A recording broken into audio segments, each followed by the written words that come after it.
Dear friend, welcome to the video tutorial on cross product in MATLAB.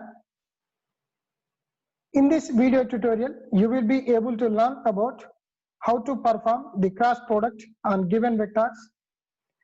And the example that we consider in this video tutorial is a bar equal to 7I bar plus 5J bar plus 3K bar, and B bar vector is 2I bar plus 3J bar plus 4K bar. Before entering into the MATLAB environment, let us have a brief discussion about the cross product.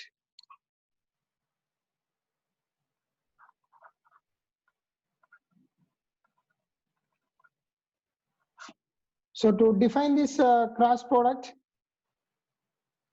let us consider two vectors, A bar and B bar, right? So we have a plane here.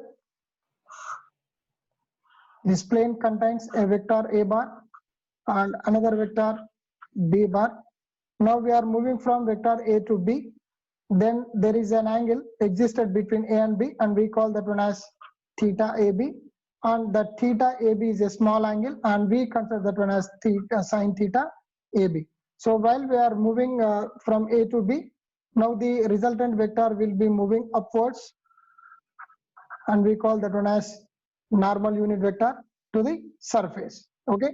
So here the cross product between two vectors A bar cross B bar will be the product of the magnitude of those two vectors and the sine angle between them, and the resultant vector direction will be normal to the plane containing those two vectors. This is the fundamental definition of the cross product, and basically the cross product the cross talks about the rotation of the vectors.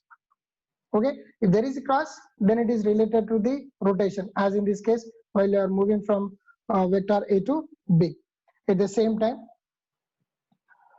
if we have the vector as like this, x1 I bar plus x2 j bar plus we can say y1, then z1 k bar.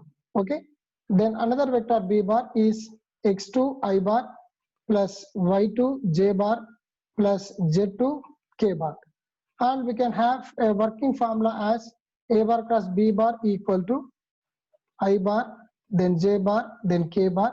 Then we have to write the vector A components of I, j, k.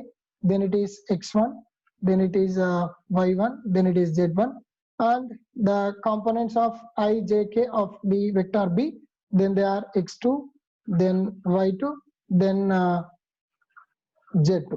Okay. Now it is a determinant. Now we know how to work with the determinant. And also the cross product between similar dissimilar vectors will be keep going like this. So I bar cross j bar will be k bar, then j bar cross k bar equal to I bar, then k bar dot I bar will be equal to j bar. Okay, so once we interchange these two terms, then j bar cross I bar will be minus k bar, and k bar cross j bar will be equal to minus of I bar, and I bar cross k bar will be equal to minus of j bar.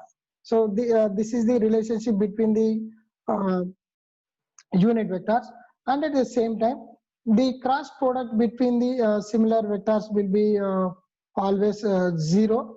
Why? Because when we define the cross product, so it is nothing but the magnitude of product of those two vectors and the sine angle between them, right? So when the vector is same, that means we have a vector I bar. Now this vector, and if you consider one more I, both are same, so parallel connection that we can consider. Now in this case the sine angle becomes 0 and it is a n bar. So sine 0 is 0, so entire result becomes 0. That's why the cross product between the similar vectors will be always 0.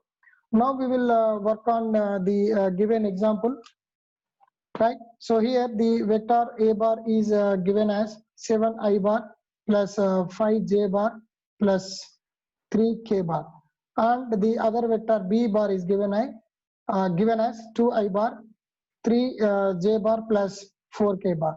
So when we go for the cross product, then we have I bar, then J bar, then K bar, then it is 7, then 5, then 3, then 2, then 3, then 4. Now we can work on this. So I bar into, so when this goes, so 2 into 5 into 4 and 3 into 3. So it is 5 into 4 minus 3 into 3, then minus of j bar, right? So when this goes, then it is 7 into 4 into 2 into 3. So 7 into 4 minus 2 into 3. Then k bar is, so once this goes, then we get 7 into 3, 2 into 5. So 7 into 3 minus 2 into 5. So then the overall result will be I of 20 minus 9 minus of j 28 minus 6 plus k is 21 minus 10. So overall what we can write the answer as I'm writing here. So it is a bar cross b bar equal to 11i minus 22j plus 11k. So we have to get this answer, right? So let us open this in our MATLAB. So once we click the MATLAB icon on your desktop, we will get this. So we clear this. So clear the workspace also and clear the command window. Now, so as we know that there are x, y, z, I, j, k are the symbolic variables, and to remove the conjugate terms in the answer, we have to mention real. So we are mentioning the symbolic variables x, then y, then z, then I, then j, then k, and then real. Okay, right? Now we have to type what are the vectors that we are considering. So here the vector a is a equal to 7, 5, 3. So 7, then 5, then 3. So it is one vector. And we consider another vector b, and b vector is 2, 3, 2, 3, 4, right? That means 2i plus 3j plus 4k, right? Now we are going to get the result as c. Then it is cross product. So type cross. Then it is a comma b. Then we get the 11 minus 22. Then 11. So these are the components of I bar, then j bar, then k bar. To see the result in I, j, k terms, then what we have to do is take the c result c as a result variable, then multiply I to the c of 1. That is c of 1 is what? 11. That is 11i we get. Then plus take j, multiply that one with c of 2 component or a second portion of the result c, then plus k, multiply c third portion component, right? So once we do this, we can get 11i minus 22j plus 11k. So hope you understand how you can perform the cross product on the given two vectors. So do like, comment, share, and subscribe my channel for more technical content. I request you to give suggestions to improve the quality of the videos. Thanks for watching.